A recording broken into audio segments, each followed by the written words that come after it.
Active ingredients না বুঝেই একের পর এক লেয়ার আপ করে আমাদের স্কিন ব্যারিয়ারকে ড্যামেজ করছি না তো। হ্যালো এভরিওয়ান, আসসালামু আলাইকুম। This is your Jenita from HAE blissful beauty. আমরা অনেকেই না বুঝে niacinamide, retinol, active ingredients AHA অর্থাৎ আলফা হাইড্রোক্সি অ্যাসিড কিংবা glycolic acid, malic acid, salicylic acid ইত্যাদি একসাথে ব্যবহার করে ফেলি।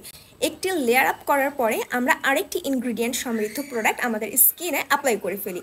এতে কি হয়, আমাদের স্কিনের যে পিএইচ ব্যালেন্স থাকে তা নষ্ট হয়ে যায়। নষ্ট হয়ে আমাদের স্কিন যে ব্যারিয়ারটা থাকে সেটা ক্ষতিগ্রস্ত করে দেয়। খুব ছোট একটি উদাহরণ দিব। রেটিনলের পিএইচ ব্যালেন্স থাকে 5 থেকে 5.6 এবং নিয়াসিনামাইডের পিএইচ ব্যালেন্স থাকে 6 থেকে 7 পয়েন্ট পর্যন্ত। এই ক্ষেত্রে প্রথমে যদি আমরা নিয়াসিনামাইড অ্যাপ্লাই করে ফেলি আমাদের ফেসের পিএইচ কিন্তু অলরেডি 5 থেকে 5.6 পর্যন্ত আপ হয়ে যাচ্ছে। এই অবস্থায় যদি আমরা আবার রেটিনল ইউজ করে থাকি সেই ক্ষেত্রে আমার পিএইচ ব্যালেন্স গিয়ে দাঁড়িয়ে যাচ্ছে 10-এ, যা আমার নর্মাল পিএইচ ব্যালেন্সের থেকে অনেক বেশি বেড়ে যাচ্ছে এবং আমার স্কিন যে ব্যারিয়ার থাকছে তা পুরোপুরিভাবে ক্ষতিগ্রস্ত হচ্ছে।